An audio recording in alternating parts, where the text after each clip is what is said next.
자, 이거는 이제 개성에 있는 박연폭포입니다. 박연폭포.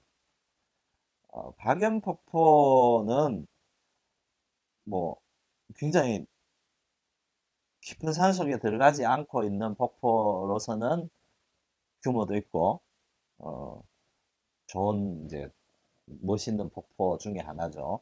여기도 마찬가지 우리가 당장 가볼 수 있는 곳이 아니어서 어, 사진으로만 비교할 수 있을 텐데요. 그럼 실제로 박연폭포는 이렇게 생겼을까? 실제 박연폭포는 이렇게 생겼다는 거예요. 문제는. 자, 근데 이렇게 생긴 폭포를 왜 저렇게 그렸을까? 뭐 종이가 길어서 저렇게 그렸을까? 그렇지는 않을 거 아니에요, 그죠? 그래서 어, 이제 여기에서 이 그림에서 경제 그림의 주요한 특징이 하나가 이제 나타나기 시작하는데요. 그게 뭐냐면은 사물을 왜곡하고 있다.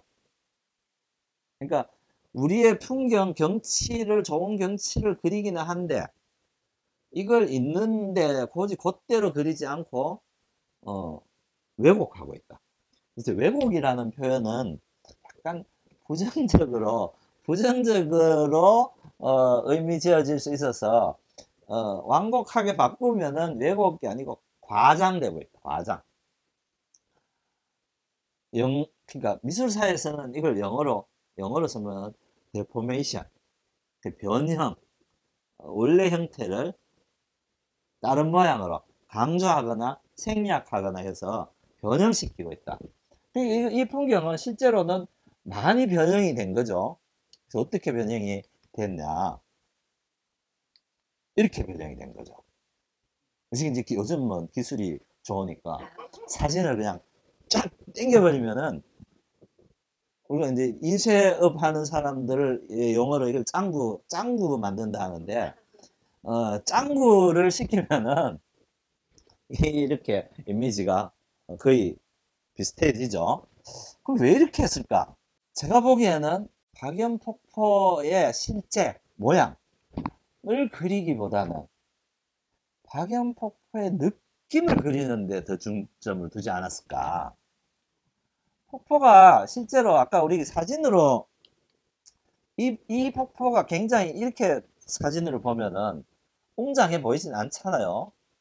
근데 실제 현장에 가서 보면은 우리가 이 사진으로 보는 것보다는 훨씬 더 웅장하게 보일 거예요. 예.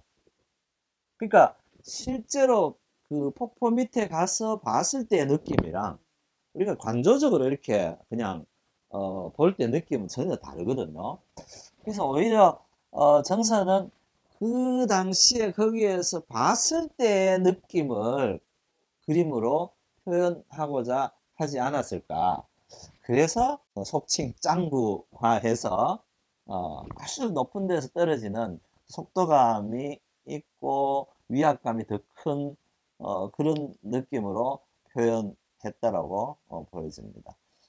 거의 같은 시대에 살았던 약간의 연배가 아래지만은 표암 강세왕은 박연폭포를 이렇게 표현했습니다. 자, 이 양반은 우리 교과서에 서양 음영법, 서양 원근법과 음영법을 우리 회화에 접목시킨 최초의 우리가 항상 최초 이 정말 좋아하거든.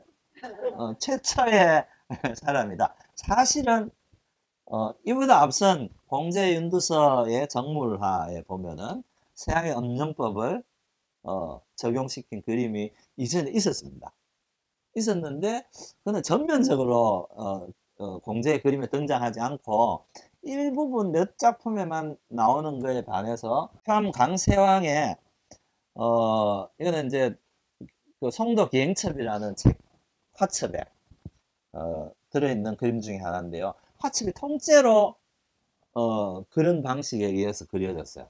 그러니까 원근법도 보여지고 그리고 음영이 표현되어지는 이제 음영법도 보여지고 이렇게 해서 실제로 이런 거는 꼭 뭔가를 보고 자로 재서 앞에 그냥 크게 뒤로 갈수록 작게 보이잖아요. 근데 이런 이제 표현법을 해서 오히려 어쩌면은 이 느낌이 현대인들에게는 훨씬 더 박연폭포처럼 보여질 수도 있을 것 같아요. 그래서 이제 본인이 이렇게 표현할 수 있는 사람이어서 표현하는 사람이어서 앞서 봤던 표암유고에 있는 글 속에서의 경제가 약간 부족하다라고 하는 거는 실제감에서 약간 좀 떨어진다. 오히려 이때는 과장되어지고 하는 게 아마 그렇게 선뜻 받아들이기 어려웠던 시대일 수도 있겠다라는 생각은 드는 거죠.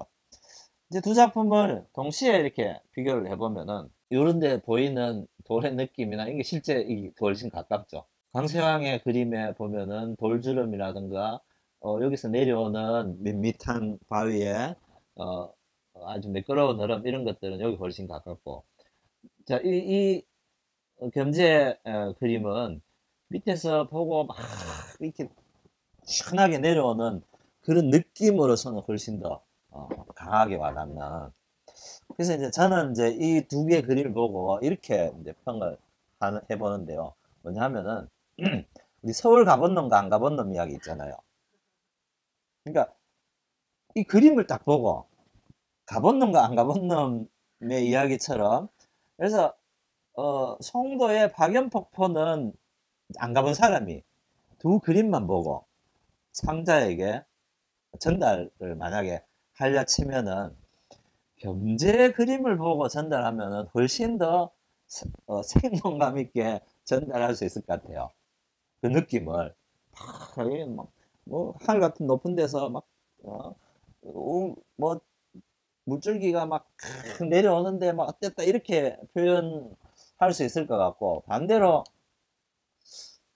약간 그냥 우리가 사진 보는 듯한 느낌 그렇게 뭐 웅장하고 멋있기는 했는데 내가 거기 바위 그 폭포 밑에 가서 봤을 때의 느낌으로 뻥쳐서 다른 사람에게 전달하기에는 약간 좀 밋밋한 것 같아. 그래서 어 그러면은 이 시대에 진경산수라는 거는 약간 저는 이런 의미는 아닐까? 실제 풍경을 보지 않고 그림을 보고 그림을 본 사람의 느낌이 현장에 가서 느끼는 만큼의 이 좀 과한 느낌 이게 정서적으로 딱 감성적으로 다가올 수 있는 그림이지 않을까. 굳이 이제 진경산수라는 것을 한 부분에서 관찰해 보자면 자 이거는 이제 겸재정선의 성류굴입니다. 성류 울진 성류굴 가보셨습니까 혹시? 못 가봤어요. 그래서 못 가본 사람이 그러니까 안 가본 놈이 더 잘 아는 수도 있는 거죠. 실제 성류굴은 이렇게 생기지 않았겠죠. 가본 느낌 다르죠? 이렇게 안 생겼겠죠. 그래서 묘하게 그려졌습니다. 왜 이렇게 그렸을까? 참 궁금한 부분인데요. 이 성류굴은 뭐두 가지가 있을 텐데요. 겸재정선이 40대, 50대 초반에 청하 현감을 합니다. 그 포항청하. 청하에 벼슬을 하러 현감으로 내려오거든요. 그래서 청하 현감을 하면서 포항에서부터 울진까지 쭉 사생을 다 다닙니다. 그리고 내연산은 그러니까 보경사 계곡을 또 사생을 다닙니다. 그때 그 시대에 남겨진 그림들이 굉장히 많은데 그 중에 아마 하나인 것 같고요. 비슷한 그림인데 요건 아마 조금은 초기의 그림인 것 같고요. 자, 이 그림은 청하에 있을 때 그림은 아닌 것 같아요. 왜냐하면 이런 그림의 형식은 나중에 모든 걸 은퇴하고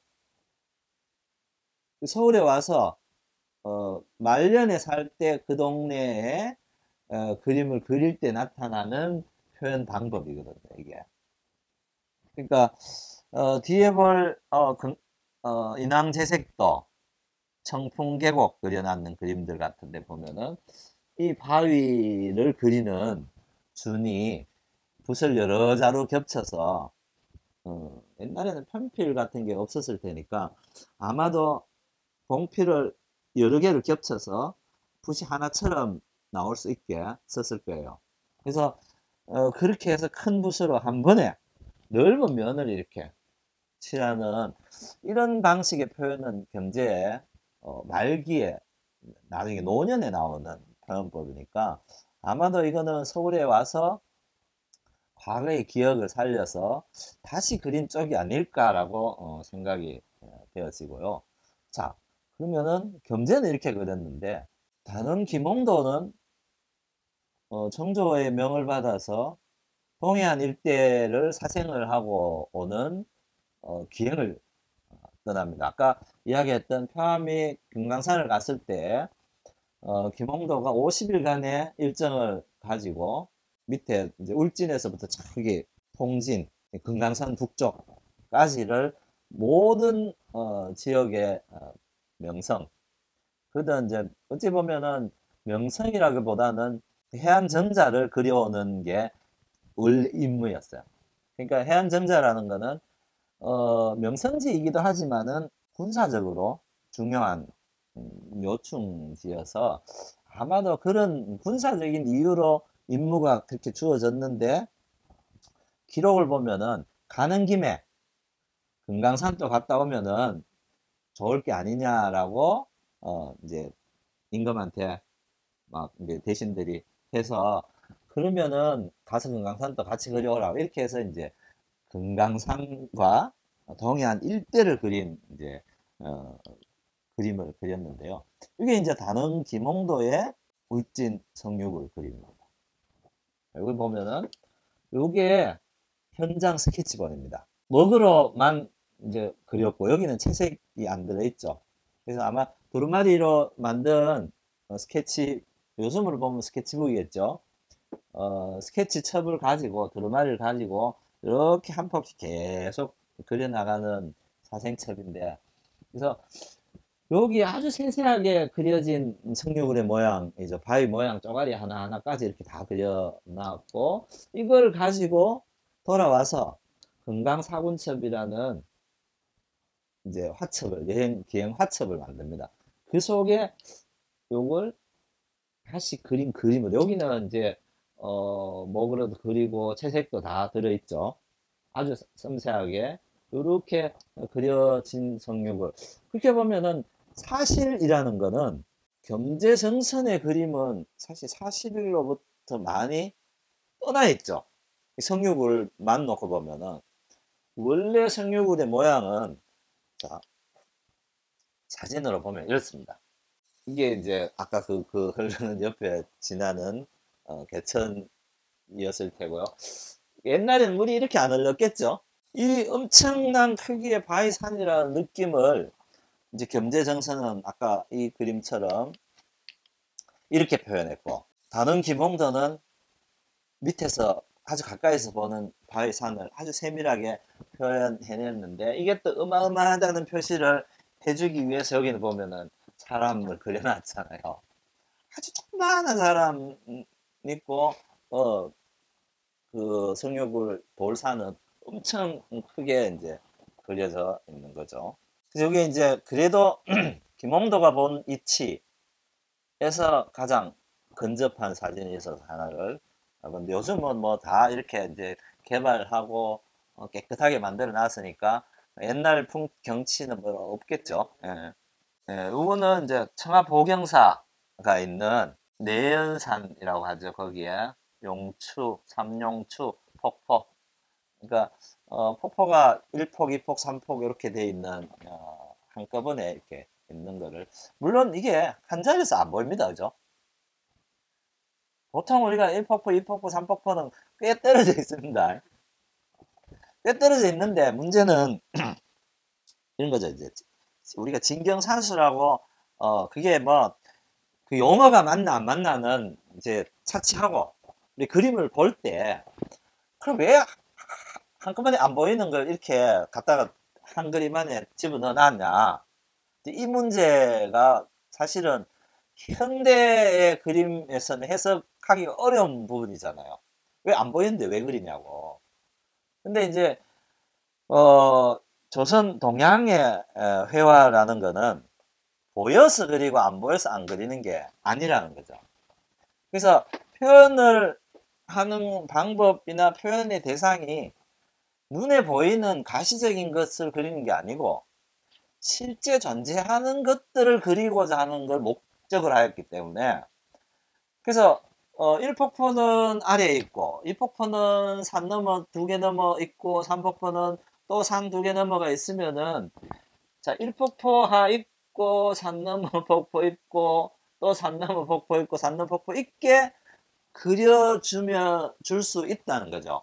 왜냐하면 우리 그림은 눈에 보이는 대로 그리는 것을 우선하지 않았기 때문에. 저 산에는 용추폭포가 있는데 하나, 두 개, 세 개가 그렇게 있다더라. 이걸 굳이 요 그리면은 1, 요 그리면은 2, 요 그리면 3 이렇게 따로 그리는 게 아니고 한꺼번에 그려서 1, 2, 3을 해서 그려도 충분히 저 산에 이런 폭포가 이렇게 있었어 라고 표현되어지면 된다는 거예요. 그래서 이 그림을 보면은 마찬가지. 같은 건데 같진 않죠. 약간 어, 다르죠. 그래서 뭐 그건 뭐 크게 중요한 거는 아닌 거죠. 그러니까 폭포가 이렇게 있는데 여기서 중요한 거는 여기 폭포에서 막 사람들이 모여서 놀 만한 느럭바위도 있고, 이게 중요한 거죠. 여기 가면은 여기에서 논다는 거죠. 휴식하고 쉬고 놀고. 그리고 다음 폭포 가려면 이렇게 가서 여기 또 사다리도 있어. 그러면 사다리도 있는 것, 이런 것들이 중요하다는 거예요. 그 시절에도. 그러니까 자, 이런 걸 보면은 그림을 단순히 지금처럼 그림을 집에 하나 걸어 놓기 위해서 그린 것은 아니지 않는가. 왜? 다음에 누군가가 이 그림을 보고 내연산을 갔을 때에 요렇게 찾아갈 수 있게끔 안내서일 수도 있지 않을까. 그렇지 않고서야 굳이 어, 사람이 다녀야 되는 길까지 그림 속에 그려놓을 이유가 있을까? 이전에 우리가 관념 산수라고 하는 산수화들에는 사람이 다니는 길을 그리지 않았거든요. 사람이 거기에 있기만 하면 되지. 그래서 관폭도 계곡이 있는 깊은 계곡 속에 사람이 폭포를 구경하고 있으면은 그 폭포를 구경하는 사람과 폭포가 있으면 되죠. 그 사람이 거기 어떻게 어떤 경로로 갔는지는 별로 안 중요했거든. 거기에서 목적은 폭포를 관찰하고 폭포를 보면서 뭔가를 상념에 빠져 있는 선비, 이게 중요한 거였다면은 이거는 여기에 가서 이런데 놀 수도 있고 쉴 수도 있고 저렇게 갈 수 있다는 거를 중요하게 여긴 게 아닐까. 이 시대의 그림들 대체적으로 그렇게 표현되어지고 있다. 요거는 조금 이제 달라지는 겁니다. 요거는 이제 큰 그림이에요. 그죠? 단번짜리 그림이에요. 그래서 대체적으로 조그마한 그림들이 가지는 것과 큰 그림이 가지는 것 차이인데, 작은 그림들은 대체로 책을 만들어서 화첩으로 첩을 만들어서 보고, 큰 그림은 족자를 만들어서 보는 감상용 그림이 달랐습니다. 그래서 이거는 이제 청풍계라는 청풍계곡의 그림이죠. 여기에 이제 우리가 겸재준이라고 이야기하는 것들, 이런 것들입니다. 이게 중국 산수화에서 나오지 않는 표현 방법이라는 거죠. 짙은 먹을 한 번에 그린 것도 아니고 두 번, 세 번, 네 번 겹쳐서 계속 먹을 그린 덧대에서 올려서 아주 무거운 느낌 나는 바위처럼 표현을 해놨다는 게 다르고요. 여기는 막 섞여 있습니다. 요즘 뭐 예컨대 이런 전나무나 이런 나무들을 그리는 방법들은, 요 그림 나무들은 교과서에 있는 방법입니다. 교과서에 이 나무는 이렇게 그려라 라고 이제 교본에 있어요. 반면에 이런 소나무들은 교과서에 없어요. 왜? 중국의 소나무들이 우리나라 산에 자라는 소나무처럼 자라질 않아. 그리고 중국의 그림 그리는 사람들이 주로 어, 그리는 소나무들은 잘 가꾸어진 소나무들이에요. 왜 중국은 산천이 우리처럼 동네 산이 있고 이렇지 않잖아요. 사람 사는데 따로 있고 산은 참 멀리 있으니까 그냥 거기에 가서 뭘 하는 게 아니고 사람 사는 중에 가꾸어진 나무들, 숲. 이게 이제 중국에서 볼 수 있는 주로 자연이니까 잘 가꾸어진 나무의 전형을 그리게 되죠. 반면에 우리나라는 지천에 그냥 산이어서 잘 가꾸어진 나무라는 게 오히려 없죠. 그냥 지 스스로 자라는 나무들 모양이니까. 그래서 이런 나무들은 지천에 많아서 거기나 여기나 비슷하겠지만은 굳이 키우지 않는 나무. 근데 소나무는 조선의 소나무가 키도 작고 요즘처럼 산에 사람들이 안 가서 밀식돼서 키 크게 자라지도 않고 띄엄띄엄 있는 데다가 뭐 척박한 환경에 자라니까 키 작고 그냥 아주 어 나지막하게 자라져요. 그걸 전형적으로 표현해내는 게 요런 표현 방법이에요. 그래서 한자로 하면은 곤배정자, 영어로 하면 T자 쯤 되는 모양의 한 그루 소나무. 이걸 계속 반복해서 채워놓은 게 솔숲이라는 거예요. 이렇게 겸재에 산에 있는 작은 소나무들을 표현하는 방법은 원래 교과서에는 없었다. 그래서 이제 이게 이제 겸재가 표현한 우리 소나무에 맞는 표현법이다라고 이제 볼 수 있는 거예요. 이거는 이제 금강산 가는 길에 피금정이라는 정자의 그림인데요. 요게 이제 피금정이라는 정자입니다. 기행첩이니까 가는 길에 이런 게 있다. 여기 가서 쉬었다가 가면 좋다. 이런 뜻이겠죠. 그래서 이제 왜 이걸 보냐면은 피금정을 그린 사람들이 꽤 많이 있어요. 그러니까 한 대상을 여러 사람이 같은 데를 그렸는데 어떻게 다르게 그렸는지를 한번 볼 거예요. 자, 이것도 정선이 그린 피금정이에요. 앞에 거나 뒤에 거나 뭐 크게 다르진 않죠. 횡으로 길어서 어, 조금 차이가 있지만은 크게 다르지 않는 그림이고요. 강변에 있는 정자죠. 그래서 강변에 물이 막 흘러가고 배도 있고 있는 정자, 피금정 이렇게 그렸고 그 다음에 강세왕이 그린 피금정입니다. 이건 어디냐 하면 정자가 여기 있습니다. 여기에 있는데 앞에 거랑은 다르죠. 뒤에 산은 예전 중국의 뭐 송나라 당송 시대의 산수화에나 나올 법한 그런 산들이 그려져 있습니다. 그러니까 이거는 강세왕이 말년에 그렸던 그림인 것 같고요. 진경이라고 이야기하는 우리나라에 있는 풍경과 그림으로 표현되어지는 산수의 과거의 전형을 한 그림 안에 같이 그려놓은 그림입니다.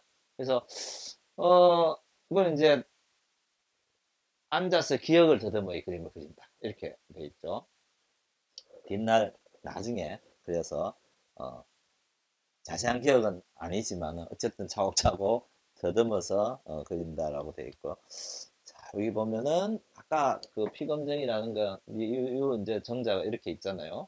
그래서 사뭇 어쨌든 다른 모양이에요. 아까는 강변에 있는 정자였는데 그러면 다른 사람 그림을 한번 더 보면요. 자 이거는 내나 강세향이 그린 피검정의 하나예요. 이거는 아까랑 비슷하죠. 강가에 길이 있고 정자가 하나 있고 이렇게 비슷한데 앞에 거와 지금 다른 점은 집 모양이 다르죠. 집 모양이